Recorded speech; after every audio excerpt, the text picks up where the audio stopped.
और इधर जो है अरब सागर।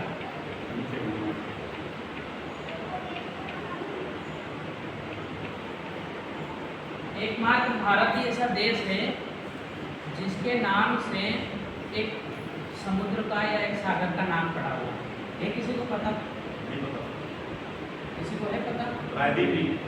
नहीं, प्रश्न को समझो। कहने का मतलब ये है कि एकमात्र ऐसा कौन सा देश है जिसके नाम से सागर का नाम पड़ा, उसी के नाम से सागर का नाम हिंद महासागर। तो वो कहाँ है? दक्षिण में, बिल्कुल नीचे है। ये जो नीचे का जो इलाका है ये क्या है? हिंद महासागर, मतलब हिंद महासागर। नीचे का जो इलाका है वो हिंद महासागर का है। पूरब में बंगाल की खाड़ी है, अरब में पश्चिम में अरब सागर है। तीन तरफ से तो पानी, समुद्र से हमारी रक्षा करता है पानी जो है। और ऊपर में जो है हिमालय। अब हिमालय कैसे रक्षा करता है कि हिमालय यहाँ से लेकर के यहाँ तक फैला हुआ है, धनुष के आकार है। हिमालय यहाँ से लेकर के इसमें जम्मू कश्मीर, अपना पंजाब का कुछ इलाका, इसके बाद हिमाचल प्रदेश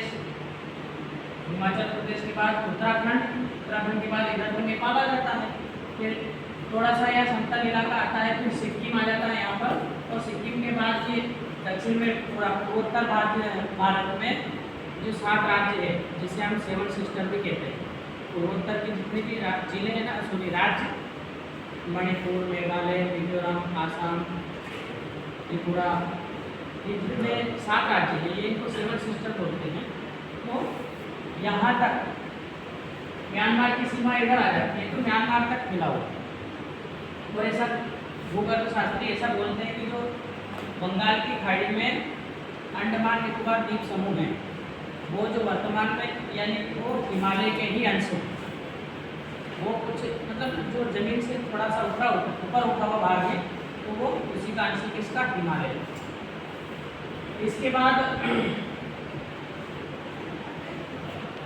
बीच पूरे भारत को मध्य भाग से बांटने वाली रेखा को हम कर्क रेखा कहते हैं।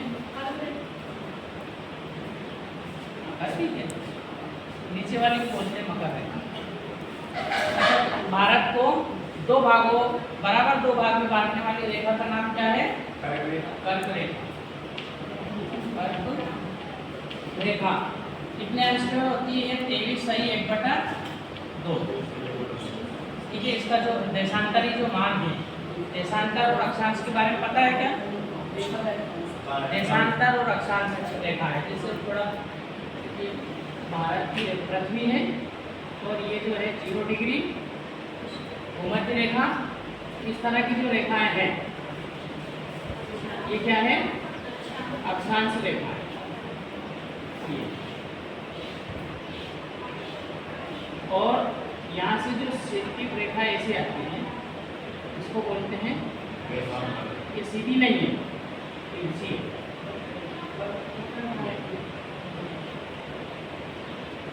इन्हीं रेखाओं के आधार पर ही हम किसी देश, राज्य, स्थान, गांव, शहर की जो लोकेशन है एग्जैक्ट, उसका हम पता लगा सकते हैं। इनका मुख्य कारण ये है। अब सबसे बड़ी बात ये है, इंटरेस्टिंग बात ये है इसमें कि सूर्य यहाँ उदय होता है, यानी पूर्व से अगर सूर्य उदय हुआ तो यहाँ तक आने में भारत की यहाँ से लेकर यहाँ तक देशांतरी जो अंतर है वो 30 डिग्री का है। 30 रेखाएं ऐसे मिलेंगी आप यहाँ से लेके यहाँ। तो अब हिमालय जो मिजोरम, त्रिपुरा के जो लोग हैं वहाँ सूर्य जब उदय होता है तो वहाँ 4 बजे सूर्य की किरणें आ जाती है। और हम मध्य प्रदेश में 4 बजे जो है क्या हो रहा है, हम तो सोए रहे बढ़िया। और गुजरात वाले तो 9 बजे तक सोएंगे। क्यों? क्योंकि वहाँ सूर्य की रोशनी नहीं आई भाई। उसको आते समय 30 डिग्री पार करना पड़ेगा। 30 डिग्री का मतलब होता है 2 घंटे। 15 डिग्री में 15 में 1 डिग्री बराबर 4 मिनट। इसको हम डिवाइड करेंगे तो 30 मतलब 15 बराबर